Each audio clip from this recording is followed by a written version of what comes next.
Hey guys, আসসালামু আলাইকুম, this is Jannat and welcome to my channel Glunda Shop and Tech. So আজকের video টিউটোরিয়ালটি হচ্ছে Kotlin এর 7 নাম্বার ক্লাস। সো এখানের জন্য আমি একটি নতুন প্রজেক্ট ক্রিয়েট করে নিয়েছি। আপনারা যারা এখন পর্যন্ত অ্যান্ড্রয়েড স্টুডিও ডাউনলোড করে সেটআপ দেন তারা অবশ্যই আমার প্রথম লেকচারটি দেখে দেন হচ্ছে কন্টিনিউ করবেন। সো আমি এমটি অ্যাক্টিভিটি সিলেক্ট করার পরে এর একটি নাম দিয়ে দিচ্ছি। কিভাবে একটি প্রজেক্ট ক্রিয়েট করতে হয়, নতুন একটি প্রজেক্ট ক্রিয়েট করতে হয় এর আগেও আমি ডিটেইলসে বলে দিয়েছি। আপনারা 1 2 3 যে 6টি ক্লাস আগে রয়েছে সেগুলো অবশ্যই কন্টিনিউ করবেন। দেন হচ্ছে আমরা ফিনিশে ক্লিক করে দিলাম।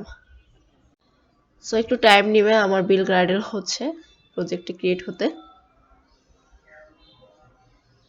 সো আমার প্রজেক্টটি ক্রিয়েট হয়ে গেছে, আমাকে দুটি ফাইল দিয়েছে। আমরা মূলত এখানে অ্যাপস বানাবো না, আমরা কটলিন শিখছি, কটলিন ডেভেলপমেন্ট করছি, এর জন্য আমরা হচ্ছে আলাদা একটি ক্লাস তৈরি করে নেব। আর আজকে আমরা কটলিনের সাহায্যে একটি ক্যালকুলেটর বানাবো।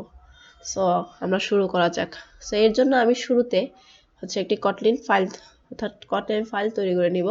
সো আমি চলে গেলাম নিউর পর দিয়ে সিলেক্ট করলাম কটলিন ক্লাস বা ফাইল, দেন সিলেক্ট করলাম ফাইল, দেন এটিকে আমরা একটি নাম দিয়ে দিব। আপনারা যা খুশি তা দিতে পারেন। আমি এটির নাম দিয়ে দিচ্ছি ক্যালকুলেটর। কথা আমি আজকে একটু ক্যালকুলেটিং করব কটলিনের সাহায্যে, এই কারণে আমি ক্যালকুলেটর নাম দিয়ে দিচ্ছি। সো আমরা আগের বারের মতো আমরা সবাই জানি যে আমাদের কাজ করতে হলে আমাদের মেইন ফাংশন ক্রিয়েট করে নিতে হবে। সো আমি হচ্ছে মেইন ফাংশন ক্রিয়েট করে নিচ্ছি। এখন আমরা ইন্টিজার ভ্যালু নিব, ঠিক আছে? এর জন্য আমরা ভ্যার নিলাম। ভ্যারের কথা আপনাদের সবারই খেয়াল আছে, ভ্যারকে চেঞ্জ করা যায়, ভ্যালকে চেঞ্জ করা যায় না। ভ্যাল হচ্ছে কনস্ট্যান্ট। সো আমরা হচ্ছে var equal to x equal মানে x ইন্টিজার ভ্যালু আপনারা ডিক্লেয়ার করেও দিতে পারেন, নাও দিতে পারেন। আমরা সবাই জানি কটলিন ইনিশিয়ালাইজ করে নেয় যে কোনো একটি ভ্যালু হচ্ছে ইন্টিজার ভ্যালু। সো আমি x কে করে দিলাম 20 আর y কে করে দিতে পারি আমরা 40।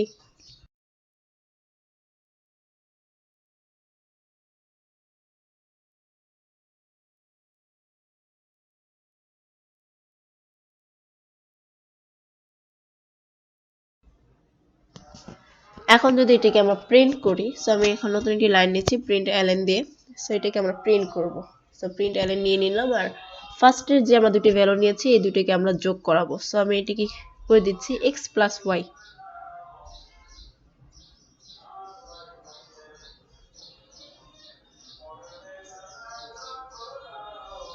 এখন যদি আমরা আমাদের মেইন ফাংশনকে রান করি তাহলে আমাদের ফলাফলটি দেখিয়ে দিবে। সো আমরা এখন রান করব।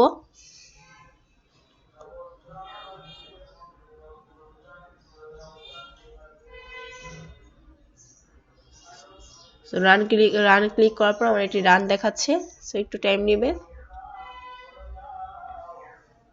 সো আমাদের ফলাফলটি দেখিয়ে দিয়েছে। 40 এর সাথে 20 যোগ করলে আমাদের অ্যানসারটি দেখাবে 60। সো আমাদেরকে 60 দেখিয়ে দিয়েছে।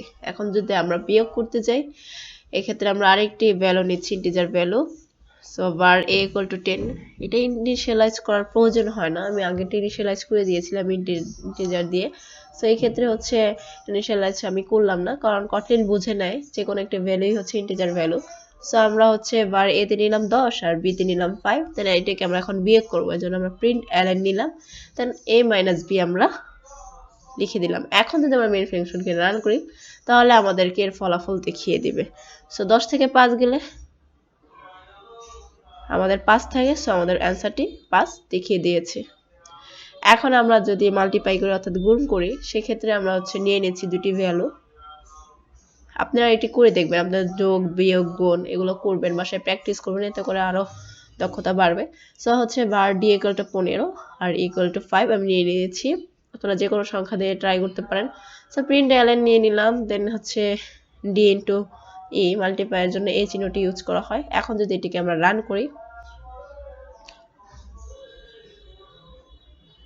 মাল্টিপ্লাইয়ের জন্য সবসময় স্টার চিহ্ন ইউজ করা হয়। সো এটিকে রান করার পর 75 আমাদেরকে ফলাফল দেখিয়ে দিয়েছে। এখন যদি আমরা ডিভিশন করি অর্থাৎ ভাগ করি, সেক্ষেত্রে আমরা আরেকটি ভ্যালু নিয়ে নিই। f এ আমরা নিয়ে নিচ্ছি 10 আর g তে আমরা নিয়ে নিলাম 2। এখন যদি এটিকে আমরা প্রিন্ট ln করি, f ভাগ g, এটা যদি আমরা লিখে দিই আমাদের অ্যানসারটি দেখিয়ে দিবে। 10 কে 2 দিয়ে ভাগ করলে অ্যানসার আসবে 2। সো আমাদের ফলাফলটি এখানে দেখিয়ে দিবে। সো মেইন ফাংশনকে রান করে দিলাম। সো আমাদের ফলাফলগুলো চলে আসবে। সো এভাবে আপনারা হচ্ছে একটি ক্যালকুলেটর বানাতে পারেন কটলিনের সাহায্যে। আমি যখন অ্যাপস বানানো দেখাবো তখন আমরা অ্যাপসে তৈরি করে দেখাবো।